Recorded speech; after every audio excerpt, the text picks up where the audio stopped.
பேசுகிறேன் மற்றும் வணக்கம் சரவணன். இப்போ நம்ம பேச போகிற படம் சக்தி திருமுருகன். இதில் வந்து விஜய் ஆண்டோனி, செல்முருகன், வாகை சந்திரசேகர், ரியா ஜித்து, டைரக்ஷன் அருண் பிரபு, மியூசிக் விஜய் ஆண்டோனி. விஜய் ஆண்டனியோட 25வது படம் இது. அவருடைய 25வது படம் சினிஃபீல்டுக்கு வந்து படம் முழுக்க வந்து ஒரு பாலிடிக்ஸ். அதில் நடக்கிற ஊழல் அதை எப்படி தடுக்கிறாருன்றதை விட அது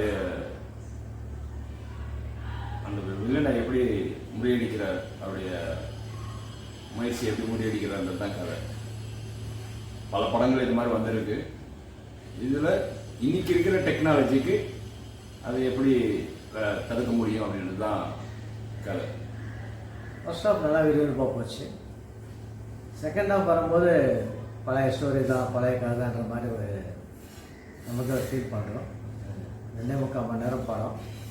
பட் இருந்தாலும் ஓரளவு மியூசிக் வந்து ரொம்ப அட்டாசமாக இருந்துச்சு. ஆமாம், மியூசிக் வந்து மிக அருமை, ரொம்ப நல்லா பண்ணியிருக்காரு. மற்ற படத்தில் வர மாதிரியான ஒரு இதுவாக இல்லை, ஒரு புது மாதிரியான ஒரு வித்தியாசமாக பண்ணியிருக்காங்க. நல்லா இருக்கு.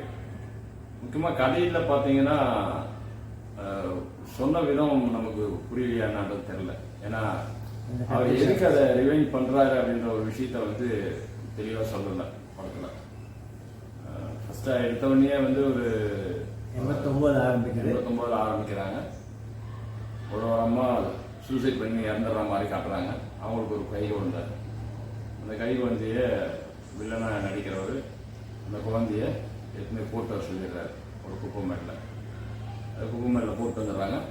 அது என்ன ஆகுதுன்றது தெரியல. அதுக்கப்புறமா 75 வருஷம் கழிச்சு இவர் பெரியவராக காட்டுறாங்க. அதே வில்லங்கிட்ட இவர் ரொம்ப விசுவாசமாக இருக்கிற மாதிரி இருக்காரு. அவங்க பெரிய ஒரு அரசியலில் ஒரு பெரிய நிலையில் இருக்காரு. ஒரு பிஸ்னஸ் தொழிலதிபர். ஆனால் பிரசிடென்ட் ஆகணுன்றது ஒரு கனவாக வச்சு அவங்க குடியரசுத் தலைவராக வரணுன்றது அவனுடைய பிளான். அதுக்கான வேலைகளை வந்து அரசியல் ரீதியில் எல்லாமே தொடர்பு வச்சுட்டு பண்ணிட்டு இருக்க மாதிரி ஒரு விஷயத்தை அப்படி காமிச்சிட்டு வராங்க. இதை எப்படி இவர் முறியடிக்கிறாருன்றது தான் விஷயம். இதில் இவர் விஜய் ஆண்டனி எப்படி போய் அங்கே சேர்றாரு அந்த மாதிரி விஷயங்கள்லாம் இல்லை. காமிச்சிருக்காங்க, ஃப்ளாஷ்பேக்கில் காமிச்சு அது சின்ன ஒரு இதை தான் காட்டுறாங்க. பட் அது அந்த அளவுக்கு புரியுற மாதிரி இல்லை. அது தெளிவாக இல்லை, தெளிவாக எதுவும் சொல்லலை. மற்றபடி இன்னைக்கு இருக்கிற டெக்னாலஜியில் என்னென்ன பண்ண முடியும், என்னென்ன செய்ய முடியும் அப்படின்ற மாதிரி ஒரு விஷயத்தெல்லாம் காமிச்சிருக்காங்க. ரொம்ப சஸ்பென்ஸாகவே கொண்டு வருவாங்க. ஃபர்ஸ்ட் ஹாஃப்லாம் ரொம்ப நல்லா இருந்தது. ஃபர்ஸ்ட் ஹாஃப்லாம். செகண்ட் ஹாஃபில் வந்து கொஞ்சம் அந்த அளவுக்கு சுவாரஸ்யம் இல்லை. அதுதான் உண்மை. அதே மாதிரி கடைசியில் கிளைமேக்ஸ் மிலிட்ரி எல்லாம் இறங்கிறதெல்லாம் கொஞ்சம் ஓவராக தெரிஞ்சு. ஆமாம், கடைசி நேரத்தில் வந்து ஒரு ஆளை பிடிக்கிறதுக்கு அவ்வளோ பெரிய டீம் வந்தும் இவர் சாதாரணமாக போய் உள்ள போய் இவர் மாட்டிக்கிறது அப்படின்றதுலாம் வந்து கதைக்கு ஏற்றுக்கலாம். கொஞ்சம் ஈடுபாடு இல்லாமல் போயிடுச்சு. அது அந்த விஷயத்தில் ஹீரோயின் படத்தில் தேவையே இல்லை. ஒரு சப்ஜெக்டாக வச்சுருக்கணும்னு அவசியம் இல்லை. தேவையில்லாமல் ஒரு கல்யாண காட்சி ஒரு குழந்தைன்ற மாதிரி வச்சு அதை காமிச்சிருக்காங்க.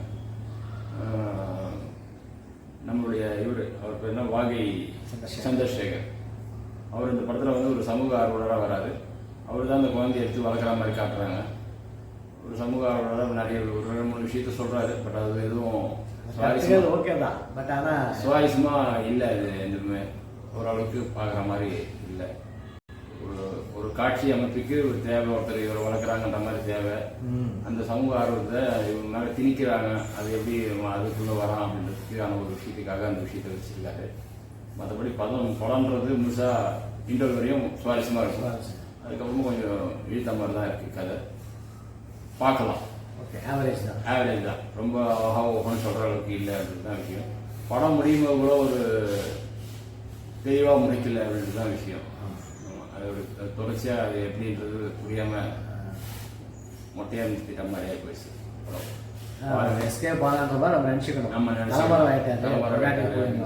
அப்படின்ற மாதிரி காமிக்கிறாங்க. பட் அது அவ்வளோ சீக்கிரம் நடக்கிற விஷயம் இல்லை. ஏன்னா படத்தில் வந்து சொல்கிற விஷயங்கள் வந்து அவ்வளோ சுவாரஸ்யமான விஷயத்த சொல்லிட்டு சாதாரண தலைமுறை ஆகிட்டார் அப்படின்ற விஷயம் தான் வந்து ஏற்றுக்க முடியாத ஒன்றா தான் இருக்குது. எல்லாம் தேடுறாங்க. ஆமாம், ஒரு ஆளை வந்து தேடுறதுக்கு மிலிட்ரிலேருந்துலாம் வந்து தேடுற அளவுக்குலாம் வச்சு அதை கண்டுபிடிக்க முடியாத அளவுக்கு போயிடுது. அதுவும் சாதாரணமாக இருக்கிற ஒரு ஆள் அவ்வளோ பெரிய ஒரு லிங்கில் இவ்வளோ பெரிய விஷயத்தை செய்கிறாருன்றதெல்லாம் ஏற்றுக்க முடியாத ஒன்று. படத்துக்காக பார்க்கலாம். அவ்வளோதான். மற்றபடி சுவாரஸ்யமாக இருந்தது. படத்தில் சுவாரஸ்யமாக பார்த்துக்கலாம். இன்னும் கொஞ்சம் அருமையாக சொல்லியிருக்கலாம் கதையை.